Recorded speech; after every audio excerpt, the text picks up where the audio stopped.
Yeah, we have this secular trend that just overwhelms everything else. And I think that will continue for a while. I also think it is worth noting, this is a major series of macro shocks, and Bitcoin is virtually at its all-time high, right? Yeah. That was not the case in previous major macro shocks. This is really the first one where we've experienced that. And we all think, I forgot what the title is, Bitcoin going to the moon, or this is like a classic situation where you wouldn't be surprised if Bitcoin would sell off. And we're seeing the opposite. We're seeing strong long-term flows. We're seeing it like poking at its all-time high. So I think the pump alert is on. Matt begins by pointing out one of the most underappreciated aspects of the current Bitcoin ETF revolution, the compounding effect of initial investors increasing their exposure. Investors who began with a 1% allocation to Bitcoin through ETF in early 2024 are now scaling up, moving to 3%, 5%, or more after seeing the impact on their portfolios. This behavioral pattern, combined with growing national account approvals, leads Matt to confidently project that ETF flows this year will outpace even the record-breaking 2023 numbers. Please take a little time to like this video, subscribe to the channel, and turn on post notifications for more videos like this. You can also check out our other videos on cryptocurrencies and the overall digital asset space and drop your comments and observations in the comments section below. Everything you do helps with the YouTube algorithm and immensely contributes to the channel's growth. Thanks and enjoy the video. And I think it'll be bigger this year. I think we're going to end up with more flows this year than we did last year because we're getting these national account approvals. And because I said this before, people who buy Bitcoin the first time, that's not the last time they buy Bitcoin. So all the people who bought this ETF last year are going from 1% to 3% or 5% now. Right? Because they've learned, they've seen what it's done in their portfolio. So I think the flows are just going to go up. Look, I think this trend is going to continue. I know a lot of people think we're at peak Bitcoin treasury.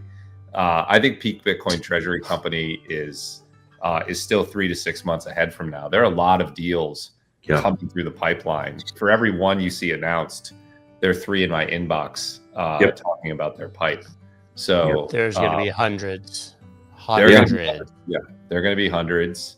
And eventually some of them will trade at discounts to their net asset value, and it'll be interesting to see what happens. But this is a trend that's going to continue. It's going to accelerate in the fall. Look, it's really important for crypto broadly to get our first positive piece of crypto legislation. I don't think we can overlook the degree to which that's important. I do think it's a catalyst for why I'm really optimistic for the second half of the year.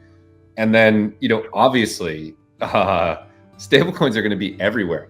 I think it's worth investors sort of closing their mind and imagining a world where every investor has a crypto wallet, or every person in America, or every person around the world has a crypto wallet, because that's the world we're going to live in a couple years as stablecoins go from 250 billion to 2.5 trillion to 10-20 trillion dollars, which is the direction they're on, and every major firm. And just think about what that world means. That means you're one click adjacent to DeFi. Yeah, exactly. JP Morgan, right? Everyone. Yeah. Hell freezes over. But here we are, inevitable. Everyone's going to be one click away from DeFi. They're going to be one click away from Bitcoin. Crypto is going to be completely normalized. People aren't even going to think about it. Single sign-on with a crypto wallet onto every major shopping and website is going to be how people interact with the internet. That's the world we're going to be in 2 to 3 years. And what does that mean for the value of these other assets? I think it's extraordinarily bullish for DeFi. I think it's quite bullish for Bitcoin. I think it's bullish for a number of other assets as well. I think it's a really big deal. That's right. Yeah, we have this secular trend that just overwhelms everything else. And I think that will continue for a while. I also think it is worth noting, this is a major series of macro shocks, and Bitcoin is virtually at its all-time high, right? Yeah. That was not the case in previous major macro shocks. This is really the first one where we've experienced that. And we all think, I forgot what the title is, Bitcoin going to the moon or Bitcoin ready. It's pump alert, Bitcoin about to explode, sir. Oh, sorry. Pump alert. About to explode. I was sleeping and my pump alert went off, so we thought we'd make it up. Never happened to me before. But I think the reason for that is this is like a classic situation where you wouldn't be surprised if Bitcoin would sell off, and we're seeing the opposite. We're seeing strong long-term flows. We're seeing it like poking at its all-time high. So I think the pump alert is on. The historical precedent for the SEC is there must be a parallel large regulated futures market, right? There was a Bitcoin futures market, so we could get a spot Bitcoin ETF, an ETH futures market, so a spot ETH ETF. The Solana regulated futures market is nascent and small. So if we do get a Solana ETF, I don't think we go all the way down the spectrum, but I do think it opens the door to, relatively broad-based exposure, something more like what we see in Europe, where you can get the top 10 crypto assets in ETFs. Ultimately, I'm not sure people want to buy the 10th largest crypto asset in an ETF. It may be that Solana is sort of like the end of the tail. Maybe there's one or two more. But it does look, it looks promising. And based on the filings we're seeing, that's the indication that people are getting closer to approval. There's no guarantee, but it does look like we're going that way. And I think there'll be a bid. I think people will want Solana ETFs. I think index-based ETFs are going to be a bigger deal, but I think people will be excited about Solana ETFs. I think we'll see a bump there too.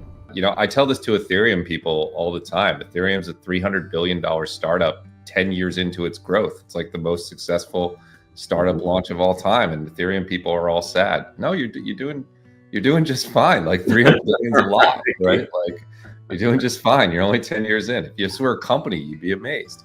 So we do get an exercise to these numbers. Matt describes institutional demand for stablecoins as insatiable.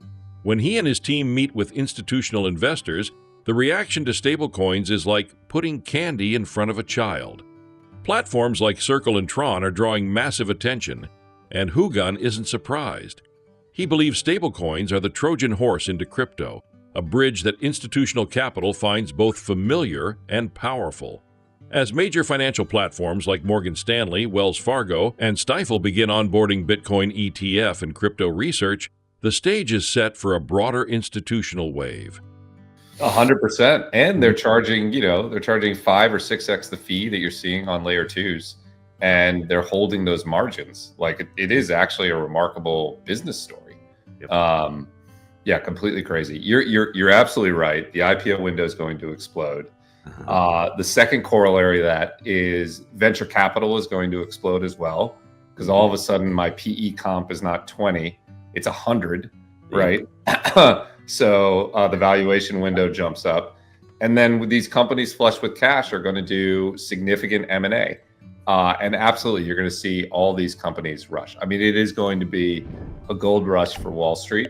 And I think the demand is really significant. For what it's worth, when we go and talk to institutional investors, the story about stablecoins is like, setting candy in front of them. I mean, they can't get enough of it. They all want to invest in it. So I'm not surprised at Circle. I'm not surprised at Tron, even though it makes us, remember we're living in a simulation. But I do think it's going to be, explosive. You're going to see, a dozen companies come to market pretty quickly. Yeah. But this is clearly the path, right? This is the giant leap that gets everyone into the ecosystem. And then all of those other things become infinitely easier once everyone has their crypto wallet integrated with their bank account and their browser, et cetera, which is where we're going to be, right? All of a sudden, all those things are just half a click away, as opposed to like, what is a wallet? What is the seed phrase? That's just going to be your wallet. That's the point, is we'll finally abstract away the crypto and the blockchain and the NFT and the blockchain and all of it. It's just going to work, and that's where you're going to...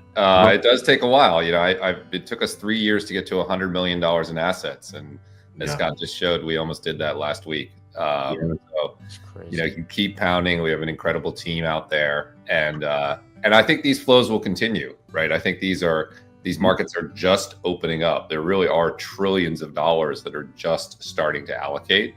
And, I think it's going to be a strong second half of the year for us as well. Beautiful to see. We've actually had a lot of wins on the national account level. We've had a number of big platforms that have opened up to us specifically over the last 3 or 4 months. I tweeted this a little while ago, but it felt like every week, like another $5 trillion of assets opened up to Bitcoin ETFs. And a lot of that was to us. So we're starting to see flows from those platforms, from the Morgan Stanleys, from the Wells Fargos, from the Stifels, from the others. And they like us because we provide research about Bitcoin, right? That's why they want a specialist provider in amongst the mix. For a while, it was just BlackRock and Fidelity, and now we're starting to make our way in there. So it's beautiful to see. Before I was at Bitwise, I was the CEO of ETF.com. I've watched this market for 15 years, and it's so much bigger. I mean, it is astonishing, right? People say things like it's the biggest launch of all time, but the degree to which that's true is crazy. Yeah. Before these, the biggest launch did $6 billion in inflows in year one.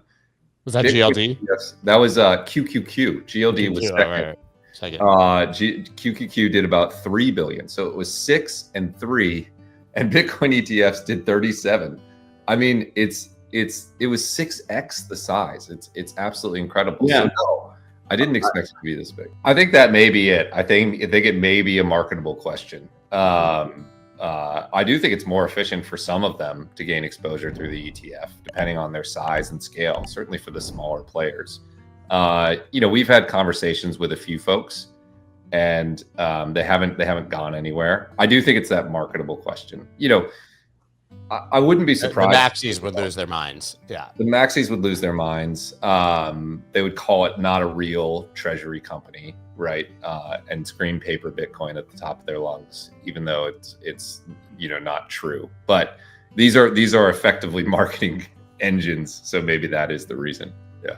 To emphasize the magnitude of the ETF boom, Hougan reflects on his past role as CEO of ETF.com. He compares Bitcoin ETFs' $37 billion in first-year inflows to previous records, GLD with $6 billion and QQQ with $3 billion. The Bitcoin ETF launches weren't just large, they were historic. The impact of these ETFs goes beyond headline numbers. They've lowered the cost of access, simplified custody issues, and created a gateway for trillions in capital that previously sat on the sidelines. And this is just the beginning. Please like and subscribe.